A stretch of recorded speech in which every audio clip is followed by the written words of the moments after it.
ابھی اس ماہ مبارک کی برکات اور نیکیوں کی بہار کو شروع ہوئے چند دن گزرے ہیں۔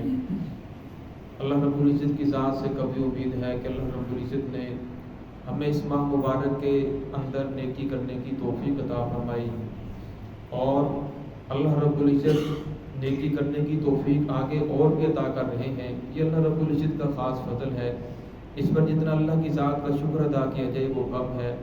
اللہ رب العزت کی ذات نے ہمیں نیکی کے ساتھ جوڑا۔ رمضان مبارک کے مہینے کے اندر قرآن پاک پڑھنے کی، قرآن پاک سننے کی، دن کو روزہ رکھنے کی توفیق عطا فرمائی۔ یہ اللہ رب العزت کا خاص فضل ہے، اللہ رب العزت کا احسان ہے۔ اس کے اندر انسان کو اللہ رب کا جتنا زیادہ شکر ادا کیا جائے وہ کم ہے، اور ساتھ ساتھ انسان یہ دعا بھی کرے کہ میں جو محنت کر رہا ہوں، جو کاوش کر رہا ہوں، اللہ رب العزت اسے شرف قبولیت عطا فرمائے۔ نیکی کی قبولیت کی ایک علامت یہ ہے کہ انسان بہتری کی طرف گامزن ہو جائے۔ فرمایا مقبول نیکی انسان کو جنت کی طرف کھینچتی ہے، جنت کی طرف لے کر جاتی ہے، اور دوسری طرف جو نیکی رد ہو جائے، جس نیکی کو دھتکارا جائے، ورنہ اس کی علامت یہ ہے کہ انسان الٹے پاؤں پیچھے ہٹ جاتا ہے، عمل کو چھوڑ کر بیٹھ جاتا ہے، یا اس کے اندر سستی کرنا شروع کر دیتا ہے کہ کبھی کر لیا کبھی چھوڑ دیا، چھوڑنے کی ڈگری پہ انسان پہنچ جاتا ہے۔ جس طرح درمیان رمضان مبارک کے اندر آج آپ لوگوں کو ہماری حالت نظر آ رہی ہے کہ سال کے رمضان کے شروع کے اندر جو نمازیوں کی حالت تھی، جو نمازیوں کی ترتیب تھی، وہ آج کم ہو چکی ہے، اور رمضان کے شروع کے اندر تلاوت کرنے والوں کی جس طرح آپ کو نظارہ نظر آ رہا تھا، لیکن وہ آج کل نظر نہیں آ رہا۔ رمضان کے شروع کے اندر جس طرح تراویح پڑھنے والوں کی تعداد تھی، اس کے اندر کافی کمی آ گئی۔ یہ جو تبدیلی ہے میرے دوستو، یہ اللہ رب العزت کو پسند نہیں ہے، یہ محمد الرسول اللہ صلی اللہ علیہ وسلم کا محبوب عمل نہیں ہے، یہ محمد الرسول اللہ صلی اللہ علیہ وسلم کی اسوہ کے خلاف ہے، آپ صلی اللہ علیہ وسلم کی زندگی کے خلاف ہے۔ آپ صلی اللہ علیہ وسلم کا ساری زندگی یہ معمول رہا کہ جو بھی کام کیا وہ مشکل مزاجی کے ساتھ کیا۔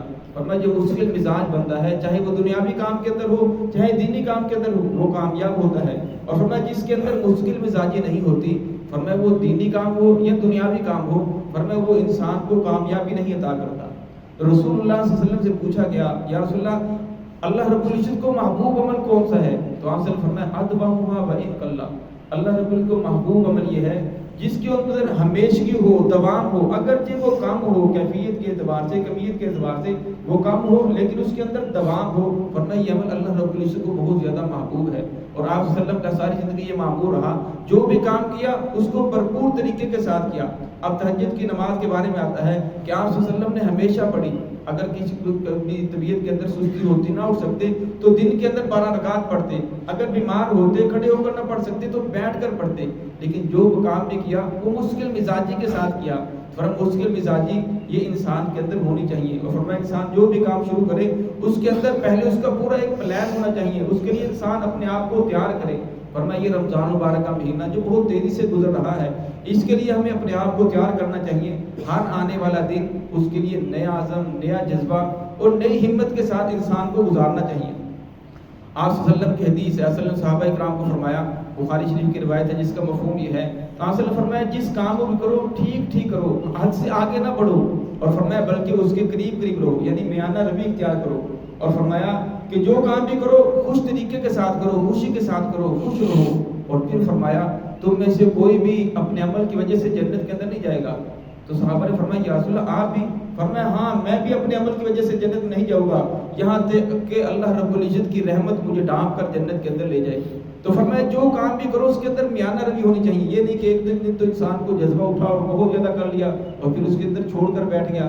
تو فرمایا یہ کام اللہ رب العزت کو پسند نہیں ہے۔ تو ایک تو ہمیں یہ عزم کرنا چاہیے، یہ سوچنا چاہیے، اپنا یہ ذہن بنانا چاہیے کہ رمضان المبارک کے مہینے کے جو احکام ہیں، جو رمضان المبارک کی برکات ہیں، ہم اس کے اندر کوئی جکڑے ہوئے نہیں ہیں، اللہ رب العزت کی پابندیوں کے اندر ہم قید نہیں ہیں۔ فرمایا یہ تو اللہ رب العزت کا احسان ہے کہ اللہ رب العزت کی ذات نے ہمیں رمضان مبارک کا مہینہ عطا فرمایا ہے، ہم کو جکڑے ہوئے نہیں بلکہ اللہ کا فضل ہے۔ کتنے لوگ ہیں جو گزشتہ سال تھے اس سال نہیں ہیں، گزشتہ سال تھے تندرست سے لیکن اس سال بیمار ہیں۔ فرمایا یہ اللہ رب العزت کا فضل ہے کہ اس نے ہمیں رمضان مبارک کا مہینہ عطا فرمایا۔ یہ انسان کا مزاج ہے کہ انسان ماحول سے متاثر ہوتا ہے، جہاں جاتا ہے وہاں سے متاثر ہو جاتا ہے۔ اور فرمایا جب کبھی ماضی کے اندر جمعے میں جب کسی خطیب کا بیان سنتے تو واپس پلٹنے کو دل کرتا کہ اللہ کی طرف دوبارہ پلٹ جائیں، یا کبھی جنازے کے اوپر بیان سنتے تو واپس پلٹنے کو دل کرتا. اور صحابہ کرام کے اندر بھی یہ حالت تھی کہ صحابہ کرام جو رسول اللہ صلی اللہ علیہ وسلم کی مجلس کے اندر ہر وقت حاضر باش رہتے تھے. جب رسول اللہ صلی اللہ علیہ وسلم کی مجلس اٹھ کر چلے جاتے تھے تو مجلس کے اندر جو کیفیت ہوتی تھی باہر وہ نہیں ہوتی تھی. اور پھر وہ کہتے تھے شاید ہم لوگ منافق ہو گئے. فرمایا یہ انسان کا مزاج ہے. فرمایا اس کے لیے ضروری ہے کہ انسان جو ہے نیکی کی طرف بڑھنے کے لیے یہ ضروری ہے کہ آپ رمضان مبارک کے جو فضائل ہیں، رمضان مبارک کی جو برکات ہیں، اس کے اوپر روزانہ کچھ نہ کچھ خود پڑھیں، اپنے بچوں کو پڑھ کر سنائیں. فرمایا جب انسان خود پڑھتا ہے، بچوں کو پڑھ کر سناتا ہے، اس کی تعلیم کرتا ہے، فرمایا پھر دل کے اندر ایک شوق اور جذبہ پیدا ہوتا ہے.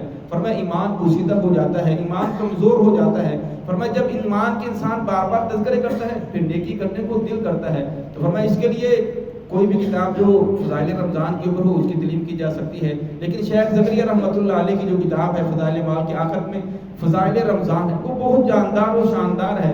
اس کے اندر فضائل بھی بہت زیادہ ہے اور فضائل کا مستند ہے. اور پھر اسی طرح روزے چھوڑنے کے جو عذابات ہیں، وعیدات ہیں، وہ بھی ہے. فرمایا اس کی تعلیم انسان خود بھی کرے اور اپنے گھر کے اندر بچوں کو بھی اس کی تعلیم کروائی جائے. فرمایا امید اللہ کی ذات سے امید ہے کہ انسان کا شوق اور جذبہ بڑھے گا. تو اس لیے فرمایا کہ جب چند دن باقی ہیں، جو لمحات گزر چکے اس کے اوپر انسان استغفار کرے.